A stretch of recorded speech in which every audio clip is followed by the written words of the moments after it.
Hi everyone, welcome to my channel. চলে আসলাম গরমের একটা সুন্দর খাবার নিয়ে, যেটা নিরামিষ তরকারি বাট খেতে অনেক ভালো আর স্বাদেও অনেক মজার হয়। তোমরা রান্নাটা করে খেতে পারো। তো দেখো রান্নার জন্য আমরা কি করেছি। আমার রান্নার জন্য লাগছে সরিষার তেল। চুলায় কড়াইটা বসিয়ে দিয়ে সরিষার তেলটা দিয়ে দিলাম। গরম হওয়ার পর এটা আরেকটু কিছুক্ষণ গরম হবে। গরম হওয়ার পর আমি যে আজকে রেসিপিটা রান্না করব তার জন্য কিছু আলু ও পটল আগে থেকে কেটে নিয়েছি। তো সেগুলোকে আমি কড়াইয়ে দিয়ে দিব।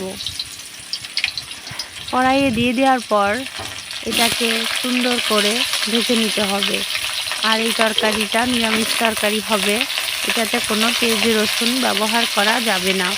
শুধুমাত্র তরকারি, ঝাল আর কিছু বাটা মশলা এটাতে ব্যবহার করতে পারো। তো কেটে রাখা যে পটল আর আলুগুলো ছিল সেগুলোকে আমি কড়াইয়ে দিয়ে দিলাম। দিয়ে সুন্দর মতো ভেজে নেব। ভেজে নেওয়ার পর যখন একটু লাল হবে তখন এর ভিতর দিয়ে দিব আমি একটু জিরে বাটা, হলুদ, লবণ এবং পরিমাণ মতো একটু জল, যেটা দিয়ে সুন্দরভাবে এটাকে কষিয়ে নিতে হবে।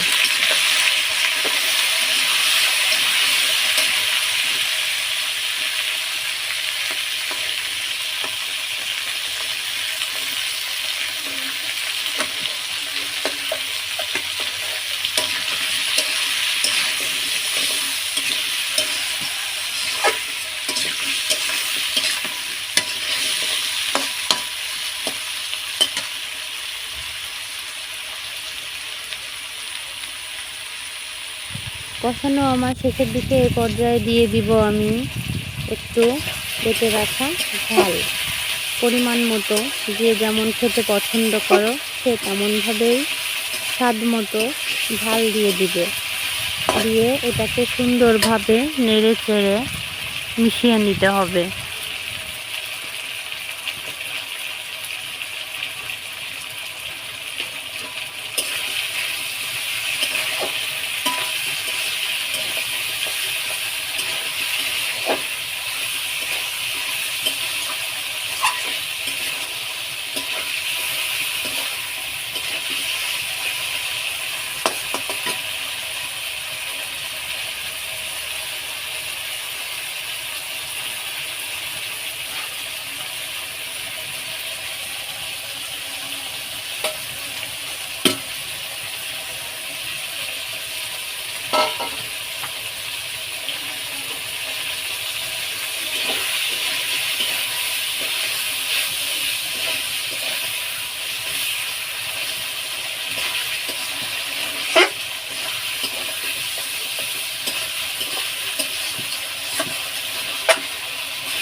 এই যে দেখো আমার আলু পটলটা খুব সুন্দরভাবে ভাজা এবং কষানো হয়ে গিয়েছে।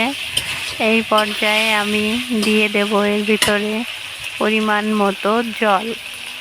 দিয়ে এটাকে আবারও সুন্দর করে কষিয়ে নিতে হবে যতক্ষণ পর্যন্ত এটার সাথে মশলাগুলো আর আলু পটলগুলো সুন্দরভাবে না মেশে, ততক্ষণ পর্যন্ত এটাকে সুন্দরভাবে রান্না করতে হবে।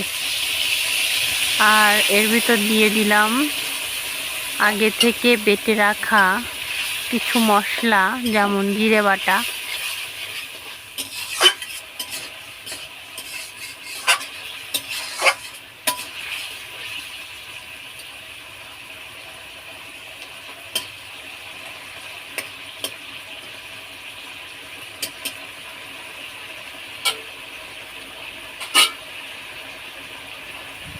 জলটা দেওয়ার পরে সুন্দরভাবে কষিয়ে নিয়ে পর্যায়ে আমি ঢাকা দিয়ে দিলাম এবং এটাকে কিছুক্ষণ রাখবো।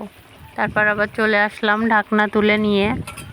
দেখুন আমার তরকারিটা শেষের দিকে চলে আসছে। তরকারিটা খুব সুন্দরভাবে ফুটতেছে। তো যতক্ষণ এটা নরম না হয় ততক্ষণ পর্যন্ত এটাকে ফুটতে হবে। এই পর্যায়ে দিয়ে দিচ্ছি কিছু গরম মশলা বাটা। গরম মশলাটা দিলে তরকারির স্বাদটা, নিরামিষ যে তরকারিটা হয় বিশেষ করে পটল আলু, অনেক সুন্দর লাগে। তো শেষ পর্যায়ে এসে এই গরম মশলাটা দিয়ে সুন্দর মতো এটাকে মিশাতে হবে এবং ঝোলটা যদি ঘন করতে চাও কেউ, সে একটু কিছু আলু গলিয়ে দিতে পারো, তাহলে ঝোলটা অনেক সুন্দর স্বাদ আসবে এবং একটু ঘন হবে। আর যারা ঘন না চাও, পাতলা চাও, তারা এরকমভাবে রাখতে পারো। তো আমি গলিয়ে দিয়েছি, দিয়ে আরও কিছুক্ষণ এটাকে সুন্দরভাবে রান্না করে নিব।